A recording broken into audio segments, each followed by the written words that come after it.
to have somebody to, again, have as that sounding board or to tell you like, hey man, that's not right, or like, yo, Drew, I don't think you should do that, or to give those opinions that you truly value. I think friendships like that are necessary, hence why, the need for them. If you're trying to get the money to do a thing, whereas a lot of people are trying to do a thing to get the money, again, the mental aspect of safety, it could prevent or hinder you from climbing this pyramid that we're going up now. So I think that's a very appropriate story. Appreciate that, bro. Yo, B, let's go. You may have seen the clip and maybe heard word of mouth, yet another podcast. Man, what could it be about? Is it truth or opinion? A couple of contradictions. We're here to challenge tradition and twist your vision. So we set on a mission to bring you rebel wisdom. Welcome back, listeners and everybody, to your podcast, Rebel Wisdom, where this week we'll be discussing wants versus needs. I think I can speak for all of humanity at this point when I say I think everyone has both wants and needs. So this will be very applicable to society writ large.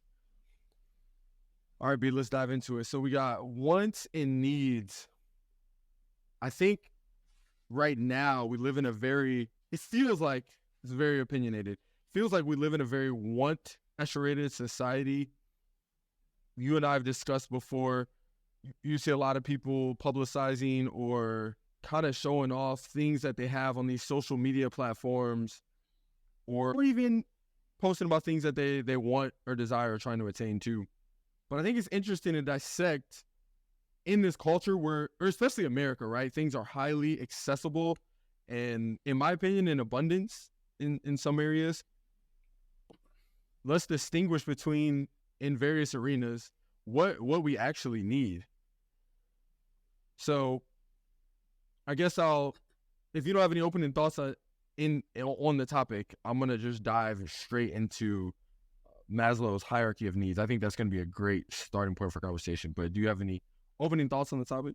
No, go ahead. All right, let's get into it. So I'm going to start by reading, for those that are unfamiliar with Maslow's hierarchy of needs, one sentence just describing what it is. It says, Maslow's hierarchy of needs is a motivational theory in psychology comprising a 5-tier model of human needs, often depicted as a hierarchical levels within a pyramid. So if you can imagine a pyramid structure, the base being the widest, going up to the apex, it lists the most, I guess, essential needs all the way up. It has 3 tiers: basic need, a grouping of 2 basic needs, a grouping of 2 psychological needs, and a grouping of a self-fulfillment needs. So starting at the bottom of the pyramid, we have psychological needs, which it gives an example for each tier, which is nice. Psychological needs: food, water, warmth, rest. Physiological. Thank you. I did that before. Physiological needs, right? Food, water, warmth, and rest. I might have to agree with my man Maslow here. I think those are very essential when we talk about needs. He's on to something with that one, sure. It's important to bring up with his hierarchy of needs is that you have to. I think how it goes. I might be completely wrong on this, but I believe that his thought was you have to meet the previous layer in order to meet the next layer of needs. Like, for example, the top is self-actualization. Right. You don't really care about that need until you have the food, water, warmth, and rest. Right. In the first place. So that makes sense. It's the pyramid and how each layer builds on the previous. Makes a lot of sense to me. Okay, so and that is, those needs I just listed are very basic, bottom line. When you think needs like food, water, shelter, like that is the quintessential like baseline of needs. And what's the worst? When I think of the worst, the people that have the least in this country, I think of generally the homeless, maybe. Right. Yeah. But even at that level in America, we have all those needs covered for the most part. Mm-hmm. Like, they have a lot of shelters to provide for them: food, water, rest. And if you're in the non-snowy months in different parts of the country, then you also have the warmth and, honestly, clothes and some maybe like Ohio, right? Michigan. It might be brutal to be homeless there, but I think into today's day and age, they have clothes accessible to even meet that. So at this point in 2024, everyone in the United States, I think 99.99% of the population meets this base layer of the pyramid. Okay. It's a good point to bring up. Moving up this pyramid, we have safety needs, where it says security and safety. Now I'm going to go ahead so those two layers, both physiological needs and safety needs, those encompass the basic needs. Just to clarify that for everyone. Again, safety needs, security, and safety. I think I'm going to say, because when we talk safety, it could be like, I'm going to assume he's talking about like physical safety, like your physical body is safe. But if we kind of morph that a little bit, I don't know if we think job safety falls under this. I don't think that's a need personally. I'm just trying to think what other elements of safe could we like try to stuff into this category. Yeah, I think the physical safety is, that also leads into the mental side of things, because you're mentally worried that something might happen to you physically. I think that's prevalent, and I experienced this firsthand. And I live in Phoenix now. Coming from Japan previously, when I moved here, I was personally fine. We bought a house, and then we lived in the house for about less than a year. Okay. But my wife was, whenever I'm gone for travel, I'll be gone for a month. I'll be gone for 2 weeks. And even though we lived in a nice part of town, she was missing something a little bit on the physical safety side, because when she goes to sleep, she has no one else to, defend for her if something does happen. Thank God nothing happened. Right. But that was always on the back of her mind. And then now we moved into an apartment and then just converted the house to a rental. But, she really wanted a second floor above one. So I guess like they can't climb in for the window, I guess. But now, even when I leave, she can sleep peacefully. And, so in that sense, the first base layer was covered. But as soon as you go to the next one, which is like physical safety, that's already not met in the most, I guess, spoiled or luxurious country in the world. Right. That's interesting. It's funny you bring up the first floor level thing, because when I was looking for apartments at one point in time, my mom also mentioned like, hey, try not to get an apartment on the first floor. And I'm thinking like, steps or elevator, like that's like, why would I do that? And she brought up the safety aspect, which I never considered. So, that is something I think about. That's pretty interesting. And my mom brought that to light for me in my life at one point. And this is so important, because before this house I was talking about, when I first moved here, I didn't know any of the areas in Phoenix. Right. So we got a place in definitely a rough part of town that, I felt when I walked outside, like, this is not a good neighborhood. We lived there for about 6 months, maybe. Okay. But I think it's so important to think about it, because looking back, when I come home, I was so worried about like people walking outside, like looking through my Ring camera and whatnot. And I was unable to focus on, my business ventures or like real estate side or whatever stuff that I was trying to do outside of work, spend time with, my wife and, pets and whatever. I was not able to give it my full 100% presence, because I was worried about what might be happening to me or, to my family. I think, let's prevent that need wasn't 100% fulfilled. Like my mind was wandering. I was unable to give 100% to whatever I should have been doing at the time. Thank you for sharing that story. I think that speaks to the nature of how this pyramid stacks on top of itself. When you don't have that element or that layer of safety, or if you do and don't even feel like you do, again, the mental aspect of safety, it could prevent or hinder you from climbing this pyramid that we're going up now. So I think that's a very appropriate story. Appreciate that, bro. It's also interesting that Megan wouldn't feel safe considering you guys live with two apex predators. For y'all that don't know, shout out to Teddy and Lulu. It's got Furbies. two nice cats over there holding it down. Okay, so that safety needs, that's the second tier. Moving above that, we now breach into the category of psychological needs, not to be confused with the physiological needs. All right, so the third tier of the pyramid, which is the first level of psychological needs, is belongingness and love needs. So this good, yeah, this is good. And the two examples here are intimate relationships and friends. So as I reflect on my life, and again, I want to distinguish between when we say needs. I don't know if this is a rhetorical question or an actual question we can answer, but is it like, sure, you have certain needs to quite literally survive, like stay alive and get through life. And then I think you have needs that are like, hey, I want to live a decent and full life.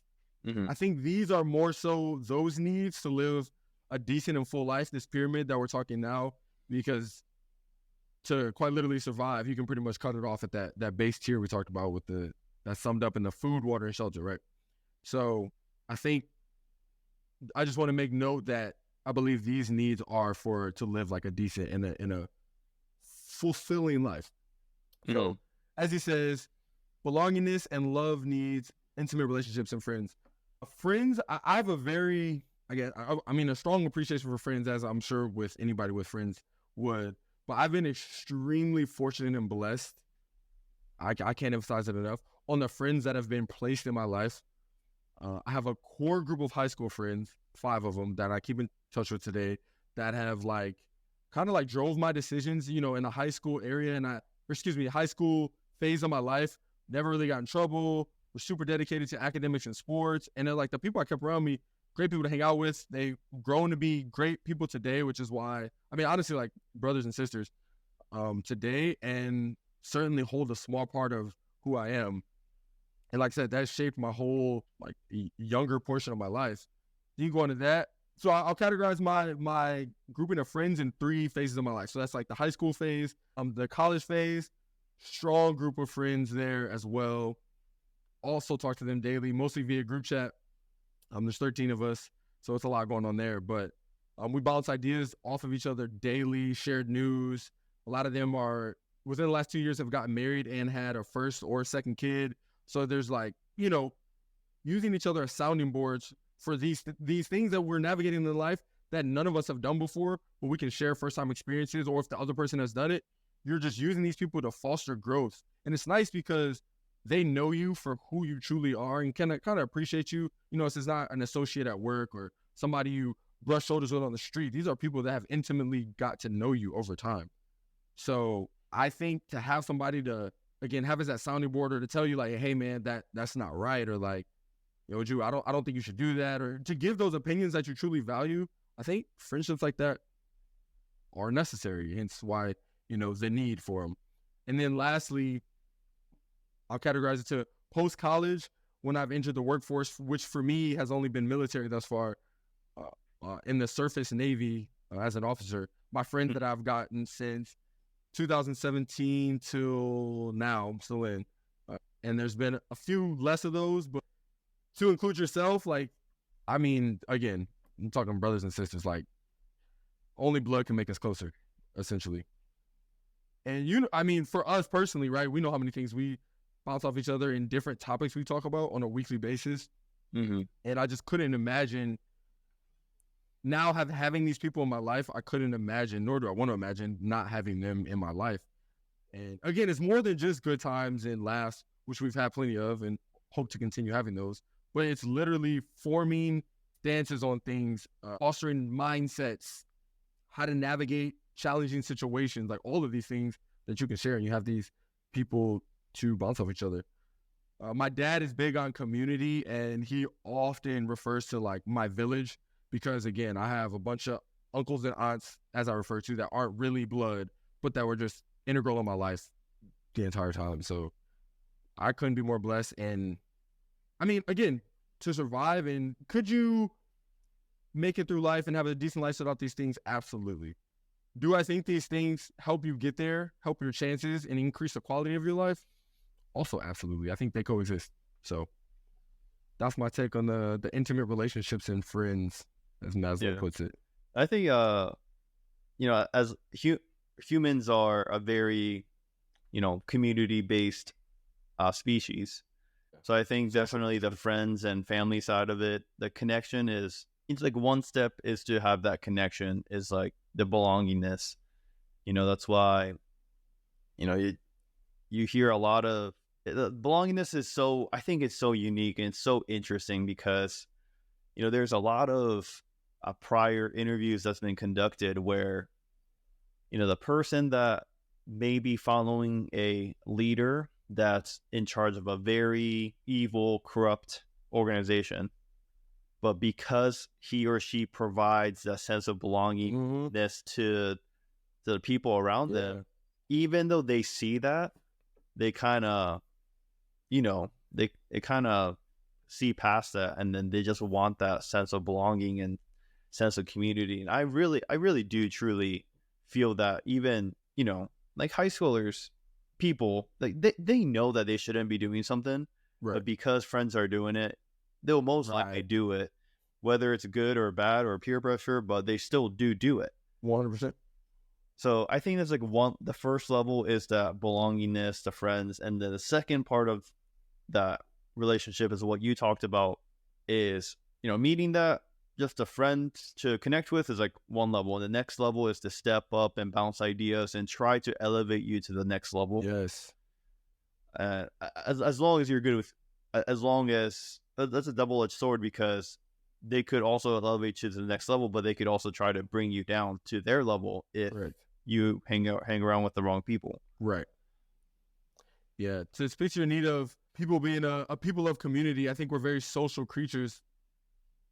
And to talk to the psychological aspect of it, even for kids, right? When you're in a very developmental stage of life, when they don't feel like they belong socially, middle school, whatever, they're outcasted, it has ramifications and effects on their personality development, character development, because they're not part of a core or a group, or, they lack that sense of belonging.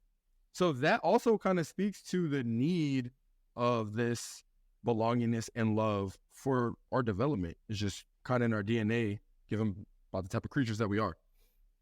So I think that's an interesting point. I don't want to minimize love in this because the title of this tier is belongingness and love. Again, I think, you have intimate love, and then I guess just other. I don't know if there's any other categories. I think of love, it's like romantic love, and then just maybe familial love, and maybe three categories. I don't know. But I definitely don't think you need, I don't think romantic love is a need.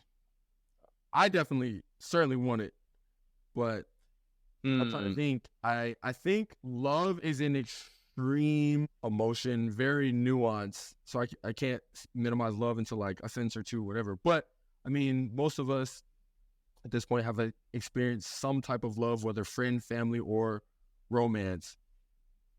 And I think love can also, being that it's such a strong and powerful emotion, it can also, similar to like the friends, drive you. It can be a driving force in your life to just drive you towards goal, drive you towards building a family, which is fulfilling for a lot of people, and these other things. So I think love is important too, both romantically and non-romantically. But I definitely don't think, I think romantic love can be the strongest, only because it's you created. It's not like it's not unconditional. Like you're born into your family. Like you're gonna love your mom and dad. They're your mom and dad. Whereas like romantic love, you grow it from nothing. So I think it holds a slightly different weight there. Therefore, it's such a driving force in your life because you literally chose this love and then fostered it and continue to grow it. It's like, also mom and dad ain't going nowhere. They love me. They're my parents, my people. So. I read somewhere, I forgot, it was recent, maybe it was on a podcast or a book, or I don't know where it stemmed from, but it was talking about how you talked about loving your family and whatnot, right? Your spouse is the only person that people generally love that's not related by blood. So I was like, oh, that's so interesting. It's like that makes it so powerful. Yes. And have you read Man's Search for Meaning? I haven't. Oh, you got to read that one. Another one to put on the list. All right.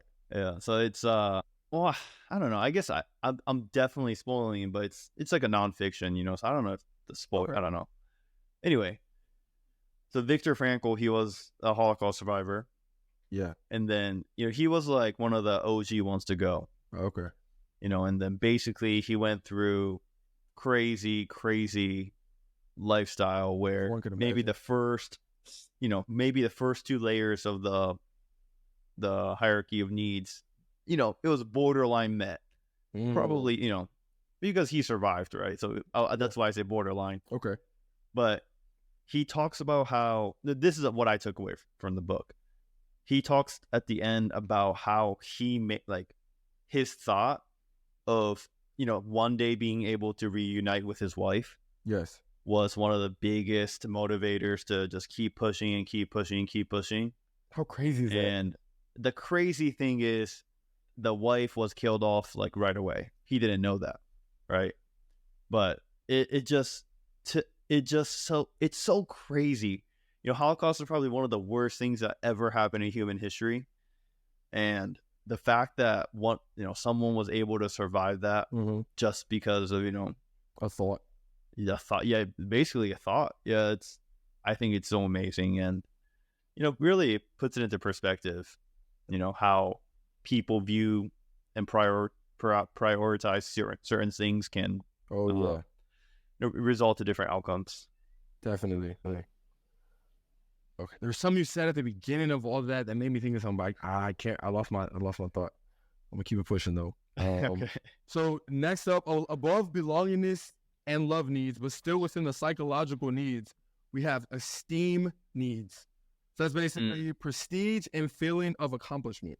Now this for me personally is where it gets interesting, and I'm going to compare this Maslow's hierarchy needs with another body of context after this. But esteem needs, and the examples being prestige and feeling of accomplishment. I don't know this is the first one where it's like I'm very on the fence about. Is a feeling of accomplishment good? Yes. Is prestige good? That being like revered and kind of like looked up to, kind of like respected, I guess. Yeah, prestige is like being like respected. Is it good? Yeah, sure. It'll probably foster confidence and all kind of other positive attributes within somebody. But I might have to disagree with my man Maslow on this one. I don't know that it's a need. Both certainly not to like survive in that category, but then when we're talking about the fulfilling life, and a full life, I don't know that is a actual need. Well, yeah, I see the point that you're trying to make. I understand, and I'm gonna double back to it later when I reference something else. But I want to see if you have any thoughts first. So it's hard because we didn't. I mean, it's the first. I say we didn't do it, but it's a hard thing to do. I feel like, but we never defined what need is, because there's different types of needs that we can have too, right? So, and I think in terms of the accomplishment side of it, I think it's more towards the need to grow as a person. Yes, it's those kind of needs, not for survival, but certainly not. Yeah, to prosper in as a person, human, that also translates to prospering your the culture, the society that you live in. I think this need is teetering towards that lines.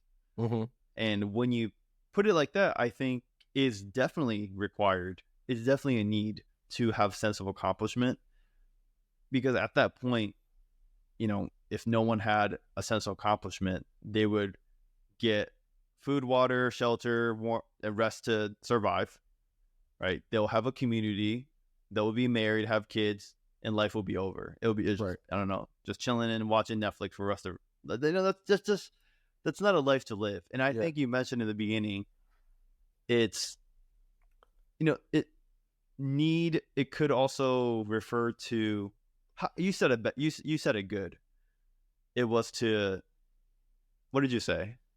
It was to grow, like What live a live a decent, live a fulfillment decent life. and fulfilling life. Yep. Yeah, I think the fulfillment comes probably from. I mean, I guess you could be fulfilled from the friends, the community level, the Yes. love level, but I think the biggest fulfillment comes from after you meeting those needs to accomplishing your life mission or your passion project, basically. Right.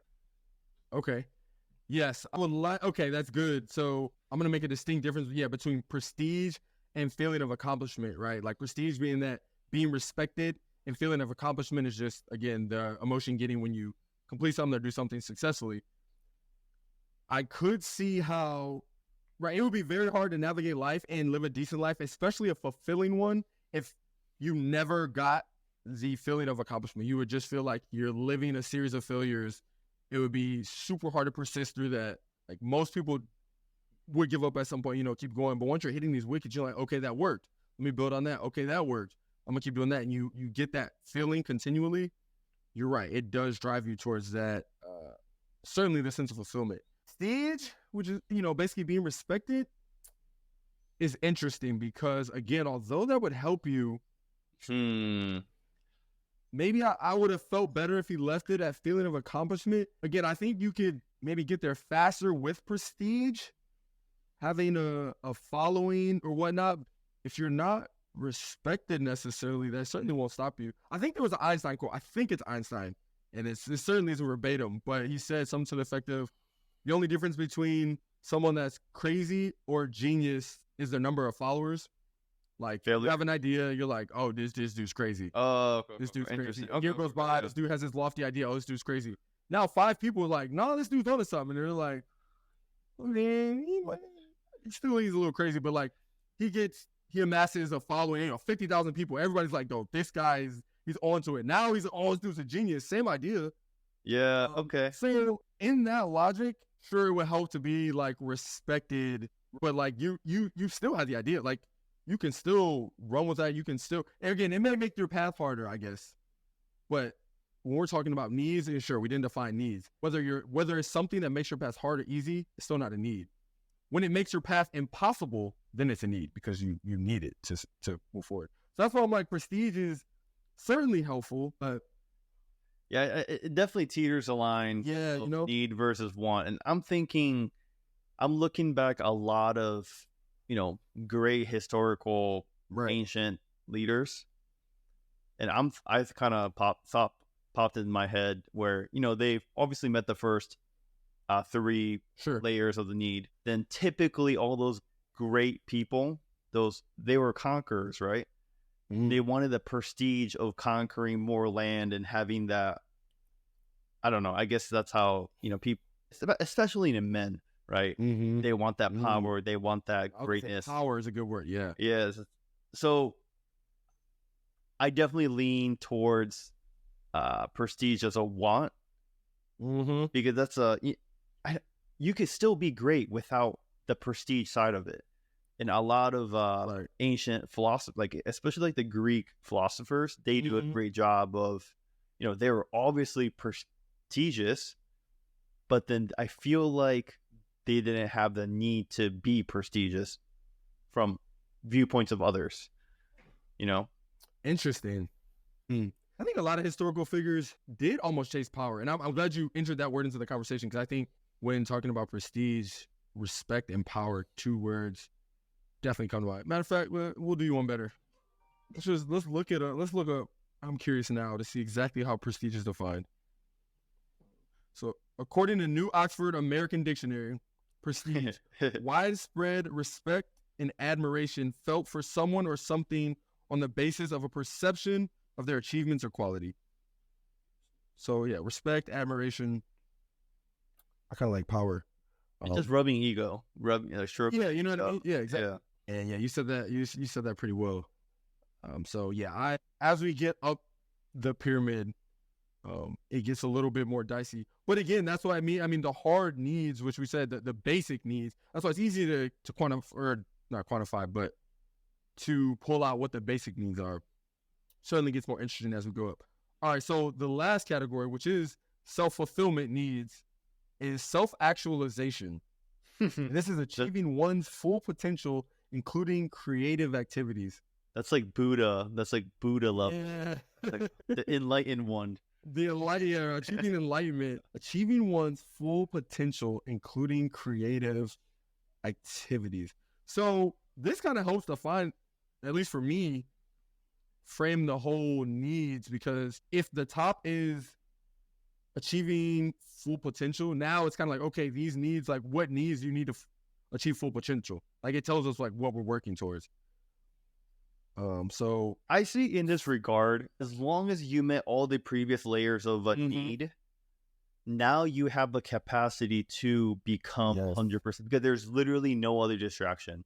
You got everything you wanted already, so you can just focus on your craft. Ooh. And I think that's great. And there's a lot of people, there's a lot of great, smart, successful people that stop at the 4th level that never get to the 5, but then the other side of it, they make it to the 5, and those people are just so, to me, is so admirable.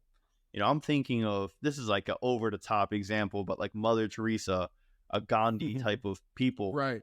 That literally like all their needs were met, so they're like, they just want to do great for the world, you know. And I think those, sometimes I imagine a life like, dude, it'll be so cool to be so famous and so rich, but then who doesn't? When I think about it deeply, who I really want to be is those, you know, not famous, maybe very wealthy, but then people don't know that they're super wealthy. Right. They do great with their money instead of, you know, they might buy nice things here and there, sure. But then with majority of their money, they do great things. Yeah. Very well put. I think once you get to the top, to your earlier point, you can clearly see how these stack on top of one another, and it'd be hard to keep climbing this pyramid without missing a rung or missing a step. So I think that's very cool. And yeah, self-actualization, I think that's like what we're all striving for, to be very confident in oneself and like really, like you said, have all your basic needs met. I mean, quite literally by this, the first 2 basic needs, but then everything below self-actualization. So now you can fully tap into who you are, and as a result of who you are, like what you want to do that's outside of trying to make ends meet or getting through work. Like you reach a deeper state of living, I feel like. Which is why I, according to the people in my life older than 30, I'm very much looking forward to my 30s, because now people are like, you know, oh, like your 30s is like your 20 with money. You kind of like know who you are a little bit more. You got a little something in your pockets. So I'm really looking forward to exploring these, honestly, deeper parts of myself with my friends, you know, with my partner, with my family, and really like truly with myself. I'm gonna keep on climbing this pyramid, but where you at? Right, where you at on the pyramid ladder? I think this is certainly not self-actualized. I mean, I think I have a good sense of who I am, but again, that's not really like, are all my needs met? Yeah, I'm definitely in the psychological needs section, in the esteem needs. Again, not necessarily looking for prestige too much, but certainly try to be confident in the things I'm trying to implement in my life, the processes I'm trying to put in place, new things I'm exploring, or habits I've just been trying to build, not totally feeling accomplished with those. And to this point, once I'm like, all right, I got this locked in, I've been doing this for a while, I feel comfortable, I can move into that top tier. Yeah. So I'm within the esteem seeds realms is where I'm working right now. What about you? No, I'm exactly the same way. Like we talked about it before. Yeah. My number one pursuit in life right now is to figure out a purpose. Yeah. Why I do everything I do for, you know. Mm-hmm. So now I feel like we definitely do climb this ladder of the pyramid, you know, depending on your situation. I mean, everyone's different, but majority of the population, until you're 18, your physiological needs are met.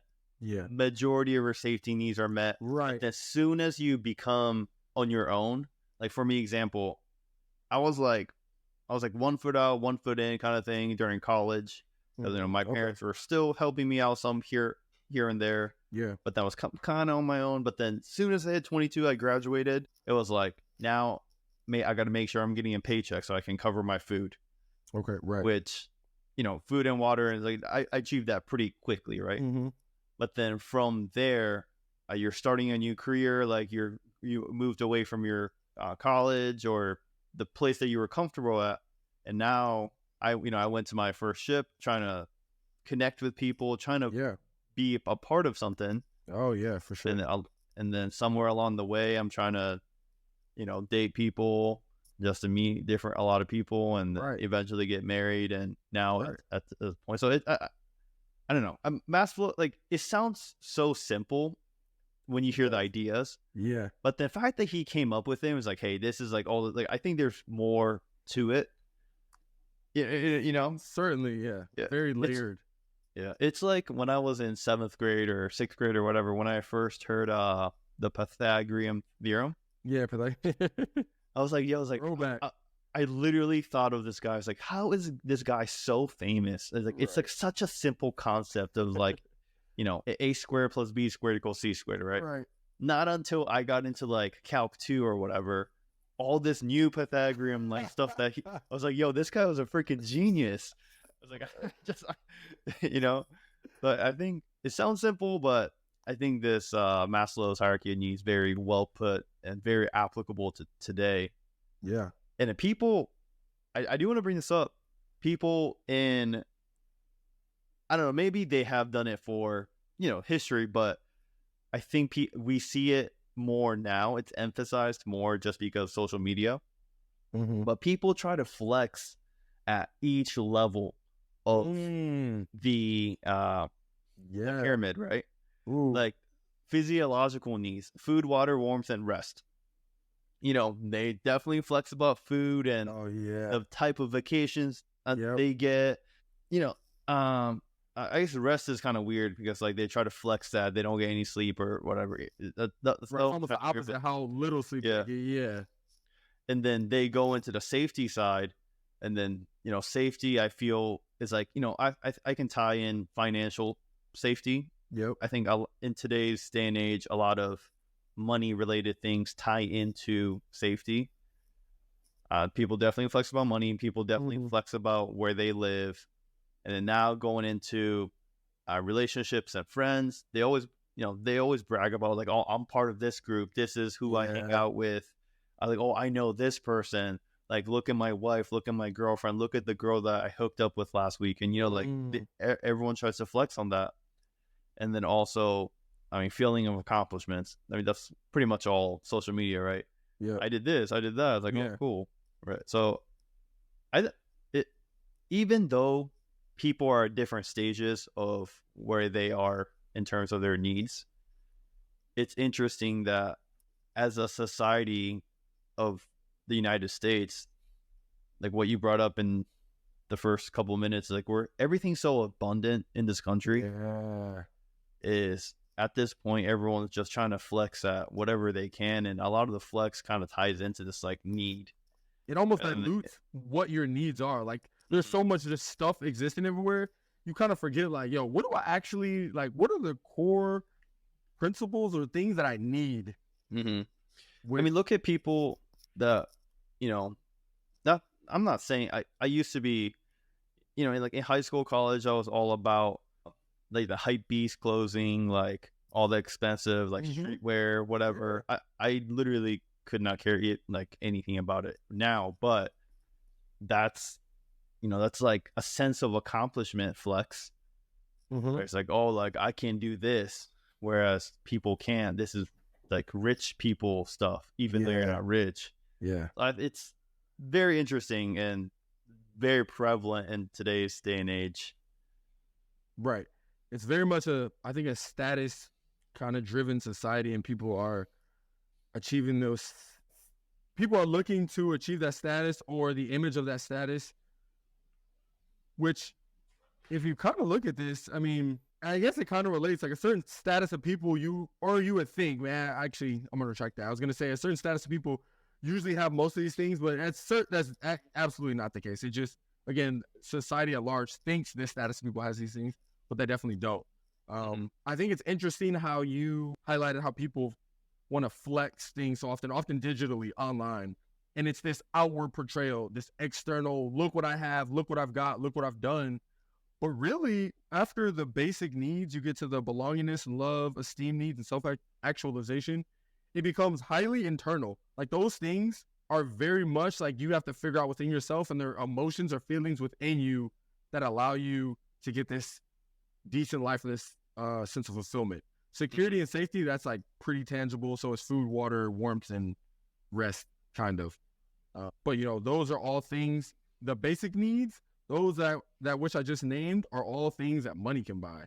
Once you get outside that level, it becomes a lot less tangible and more intrinsic, yet people still, I just feel like it's like inverse logic. You know what I mean? They're trying to, like you said, flex what they have or what they want to make it seem like they have this, instead of really just forget all that and just really dig down and kind of hone in to, an intimate relationship, to your friends, to trying to, what are the steps to get this sense of accomplishment? Like, what do I need to do to meet this task to really get that sense of accomplishment?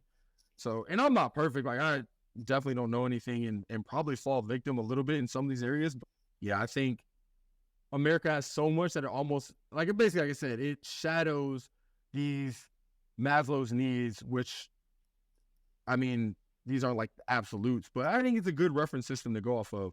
It overshadows these things that would make a lot of our lives better.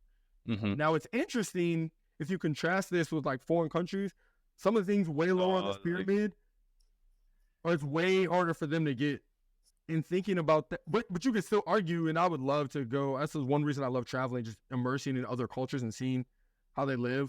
They might feel happier or a sense of fulfillment, even though these needs for them are way higher or harder to achieve. And it's just integral in their society, like just by how their culture or government or society is established, it's already harder for them to get these things. But sometimes they are fulfilled with their lives, and it's just just a product of their environment. Yeah, it's always fascinating to contrast things of other countries and other whatever systems. I don't know. I think America. I'll bring up a counter, and I can speak for Japan, but I think it's most of the East Asian culture, I guess. But it's interesting because this ladder of needs, this pyramid ladder, it's almost, to me, feels like you have to climb that. You can't skip a step for you to succeed, because I'm looking at, growing up in Japan as a kid. I mean, Japan's a first world country, so you have all the physiological needs, right? Like you have all the basics. Yes. And it's one of the safest countries in the entire planet. Gotta be. The safety side's met. I think where a lot of people fall victim to, they're taught as a kid that they need to be in that prestigious status of like having that noble, going to a good school, getting a really good W-2 and working into retirement. That's like the prestige of Asian culture. You know what I mean? Right. And in trying to chase that fourth step in the ladder, they skip the third step of friends and love and whatever, right? I mean, look at a lot of Japanese marriages are very not romantic. Yeah, like transactional or less like. Maybe it feels like it. Maybe they might be better at hiding it than Americans. Right.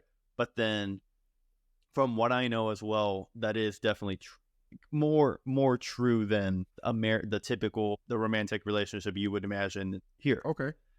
And also you work so hard to achieve that prestige and accomplishment that that suicide rate's super duper high. Yeah. Because they just work themselves to death and they barely have the time to go date or hang out and, just to all chase that prestige. Whereas I think if you have that relationship and sense of belonging covered in the first place, as long as that's met, it'll make it easier for you to accomplish the next ladder of, professional achievements or accomplishments. Yeah. or even more personal. Yeah. I agree. So yeah, that's awesome. I think we got some good thoughts on Maslow's hierarchy of needs.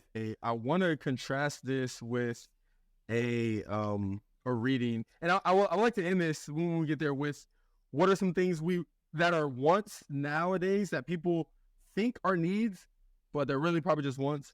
But before we get there, I would like to contrast this with a passage from, this is Dennis Kimbro's book, Think and Grow Rich, A Black Choice, Daily Motivations for African American Success. It's really applicable for anybody. That was just based on the research. That was just based on the research of the demographic he did it and got like these quotes from. And obviously Think and Grow Rich is another book in its entirety, so he drew from that a little bit as well. So Dennis Kimbro quoted a couple of lines from an excerpt based on some people he interviewed, and it directly ties to this topic. So I would like to share some of these and dissect a couple. We don't have to go through all of them, but he said, people want sympathy but need empathy. People want riches but need fulfillment. People want power but they need support and cooperation. People want prestige, that's crazy, but they need respect. People want adoration, but they need love. Two of those I would like to anchor on just because they're directly relevant to Maslow's hierarchy of needs are people want prestige, but they need respect. And people want adoration, but they need love. So I think I'll start with people want prestige, but they need respect. I think that's interesting because according to what was it, Oxford's dictionary, respect was used in the definition for prestige, but this would imply that they're fundamentally different. So I think could you be prestigious? For you to be prestigious, it kind of also does imply that you have others' approval. Yes. Otherwise, it's not prestigious. Yes, I think you can't be prestigious without respect, but you can be respected without being prestigious.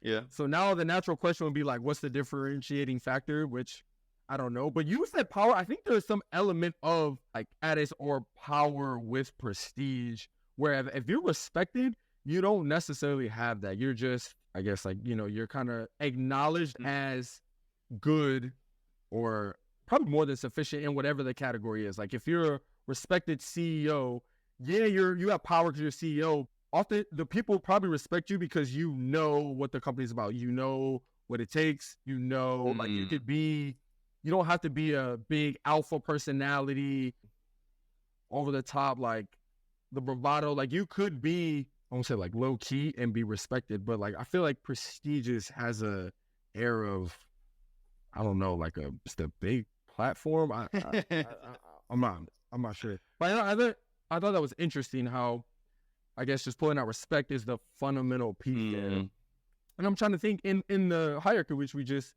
kind of articulated the pyramid, could you get to self-actualization without respect, without being respected? I guess no. Oh man, yeah, right. That's kind of hard. I guess no, because I'm looking through, I still got the pyramid pulled up. I don't think you'd have very many friends, or I think a tenet of any relationship honestly is respect, whether it's surface level at work, whether it's like, hey, this is my partner, ain't nobody marrying nobody they don't respect. Like, I'm just gonna put that out there. Deep level friendships, like respect is rooted in all of that. So now that I kind of peel back the onion, I guess I could see where this is going. Respect is a need because you got like that belongingness and love needs isn't gonna exist without respect. Okay, I could see that. That's why they thought good. You wouldn't have, if you don't have mutual respect, then you wouldn't have sense of belonging. No. Right. Yeah. So, almost just kind of comical how these came up in that.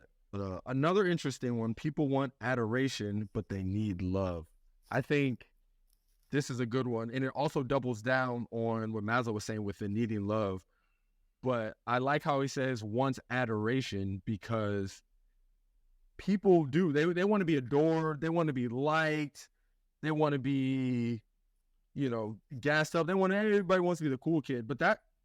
And they may think they need that. Like, no, I need these people to like me. And You certainly don't. That's, But that's that love we talked about, like you need, I think at some level, I think you do need love. And it's rare that you don't get one without the other. Like somebody's going to love you, but not really like, I don't say adore you. Adore you is an extreme term, but I don't know. I feel like I had a basketball coach in high school that like loved, like genuinely, like he was a pastor in his normal life, but it did not, like I know he loved me, but it did not seem like he liked us. Like he was, I mean, I guess it's a good example actually. Like he was always hard on us. He was like just gritty, man, just push us. And it certainly didn't seem like he adored us or liked us. And we just kind of couldn't figure it out. And honestly, I was too young and immature. But one day he said, if I'm not yelling, I don't know if I told you this specific story before, but he was like, if I'm not yelling at you, he was like, you should be worried when I'm not yelling at you. I'm going to bring this full circle. And I was like, yeah, bro, nobody wants to be yelled at. That like kind of doesn't make sense. But really it was like, if I love you and I care about you and I'm pouring into you, I'm going to yell at you because I'm going to motivate you and teach you to, pretty much the game of basketball. Really, he was molding us into men. But I think that's where that love shows itself in elevating someone and pushing them forward. When there was no adoration, he did not adore us. He did not, I mean, he might have liked us, but he certainly didn't show it. Nothing like that. But you could feel the tough love. It was a perfect tough love situation. And having people in your life like that, right? Like, I think people do. I think you could argue people do need that. No, absolutely. I think definitely the more, I think there's a time and need or time and place for having that motherly figure. Oh yeah. In your life, and there's definitely a time and place for that fatherly figure as well. Yeah, definitely. They do serve a very specialized role in one's life. Right. I'm gonna highlight one more only because I feel like we talk about something similar often. But he said people want riches, but they need fulfillment. I think that's, I won't say funny, but everybody, I mean, sure, who doesn't want to be wealthy? Yeah. We all want, but again, want to be wealthy. You don't need to be wealthy. It's like hard. I'm trying to put it into my own realization, but like when I was 22, if I presented him myself when I was 22 with where I'm at now, that would be like, oh my God, like I'll just be so happy and fulfilled and everything is like with but then coming here, it's like just a whole different battle of trying to get to the higher elevated place for myself. When you say coming here, like, what do you mean? Like when I actually got to the point where, making a lot more money than I physically need. Okay. Because I pride myself in being very frugal. I drive a very cheap car. I don't dress fancy at all. Very cheap clothes. And it's like, I mean, it's nice. Money makes, when a check hits my bank account, it definitely makes me happy, but definitely not fulfilled because money is not going to buy you accomplishments. Right. Because I want to, like that fourth layer so speaks to me because, I have a sense of need for that accomplishment. And money just doesn't get you that. Right. And so many rich people say that. Like, you think you want money, but then like once you get money, like you don't. It's cool, but that's about it. Right. Which is the crazy part. Like that's coming straight from the mouths of the people who literally have it, who have achieved this status. I think we should listen to them to some degree. Yeah, and the majority of Americans are chasing towards that, me included. Right? I'm still trying to accomplish things that's definitely tied to money, but it's more of the accomplishment side of the activity, not the money, the financial side of it. But everyone is trying to chase money, and I think it's so ironic. It's funny. I don't have a solution or anything like that. I'm not saying they're wrong or, right. But I feel like you're trying to, and to put this in super layman's terms, you're trying to get the money to do a thing, whereas a lot of people are trying to do a thing to get the money. Like, money is not your end state. You just need money to do your thing. Thing being assets, building family, generational wealth, whatever thing is worth. A lot of people are like, no, I got to do this thing. Like, I'm trying to get to this money. Okay, get to the money for what? You want that, but what is going to fill you with said money? Yeah, that's a tough one because, like, money, it can't buy. So it can definitely buy the safety and the basic needs, whatever. Certainly the basic needs. And in the process of making money, hopefully you have the belongingness, the love, and the prestige. Because once you have the money, it's a beginning. It's like a beginning of the journey where all your financial needs are covered, so you can really go after what you're really passionate about. Yeah. And I think it just that's covering the basic needs, and then ultimately giving you the financial freedom.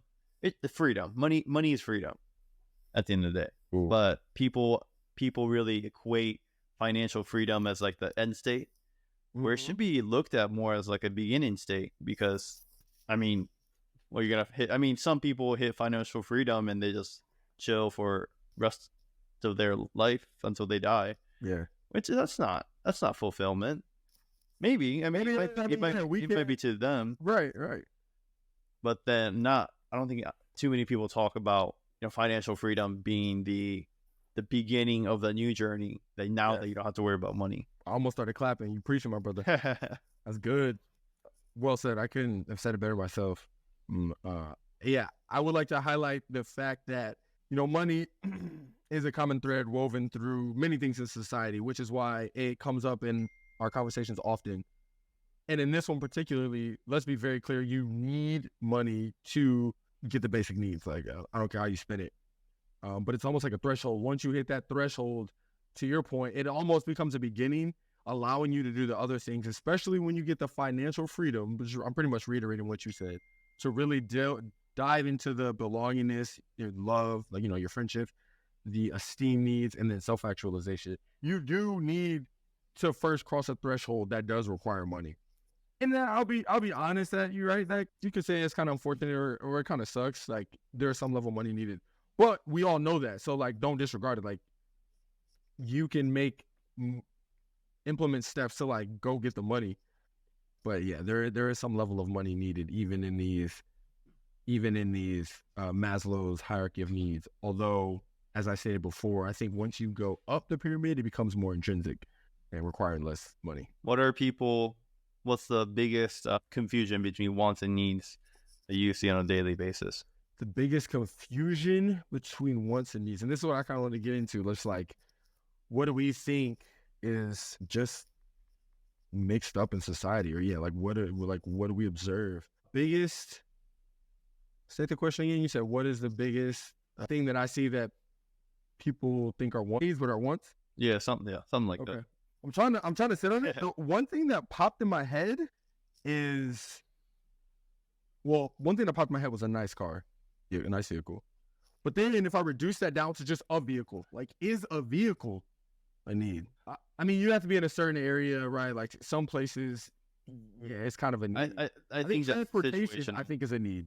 Yeah, it's situational. Yeah. But I'm trying to think of a better example. A nice car is the gut thing that popped in my head. I'm gonna keep thinking. If you have something, please share. But I know there's some other things in my brain. I don't know. I think people. I mean, it's funny. I know it's a figure of speech, but it's so funny. Like, I think I was at a grocery store the other day, and then I heard this girl talking about how she needs coffee. Like, you don't need coffee. You don't need coffee.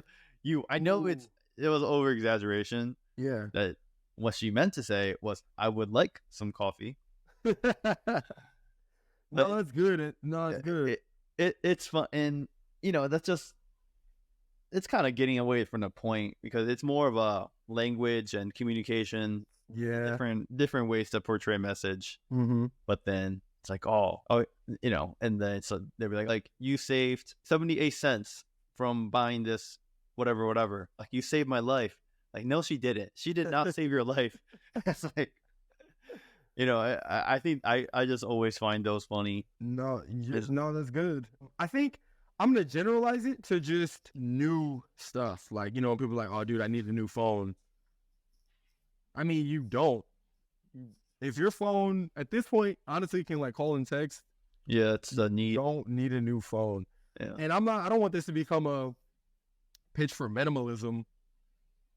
But I do want there to be some recognition that, again, I think this is a very American-centric concept that everything has to be like the newest, the flashiest. And again, I am not saying I do not fall in this category. I don't think I flaunt it maybe as much, or, you know, because I have the means to maybe get something, I will periodically. But if I'm speaking holistically, like as a whole, like America, I think there's a large portion, if not the majority, that just, you know, I need this new, the next one's coming out, I need to get that new like PS5, like whatever, just to stay current. And it kind of goes back to what you said, like, what is the real reason? What is the reason these people even think they need that, or even to have that language? Like, where did that stem from? It's The only here's a fact. The only time you need a new phone is if you have an Android phone, if you need to upgrade to an iPhone. hey, Apple. Now you're not meeting the sense of belongingness because you have green text or whatever, right? Like no one's trying to text. No one wants to receive a text from a green bubble. You know what I mean? Yeah. And then now it's like, do I even want to talk to them anymore? That's funny. See, I mean, things a bit from maybe like an economic perspective or marketing. I think that's what companies do, though, right? They create this image that you need their product, not want, like need. And if you're in the tech, like these Apple products on the top, like you need it. Like you said, there's probably some ad out there that exists. Like, hey, if you want to be a part of the whole, like you need Apple. Nike, if you're an athlete, like you're not doing it right if you don't have the check on you. Like you need Nike. If you know what I mean? Like they create a sense of need. So God forbid you're wearing stripes. You know what I mean? 3 stripes. Cover up this. But like, I think that's what they do.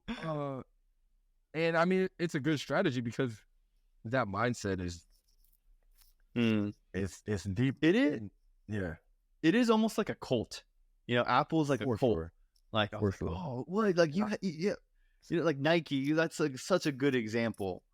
Is like, you know, member of both. Guilty. And then, and then like during the COVID times, the Peloton moms, like, dude, if you had an off-brand in Peloton, like you are not invited to our, Thursday afternoon coffee sesh. You know, like, yeah, but yeah, it's interesting, very interesting. Yes, yeah, no, it's good. So, B, you got anything else on our? I think we kind of delve into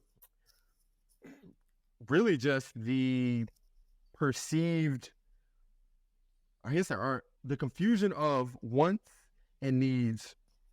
I think it's deeply rooted in society, again, especially in America, and just kind of peeling that back and really diving down to, right, what is a true need versus what is a want. And it maybe slightly could be situational. We reference Maslow's hierarchy of needs. I think that's a great starting point or a great system that exists that kind of highlights the different tiers and what's in them. And it just kind of gives you food for thoughts and maybe a reality check.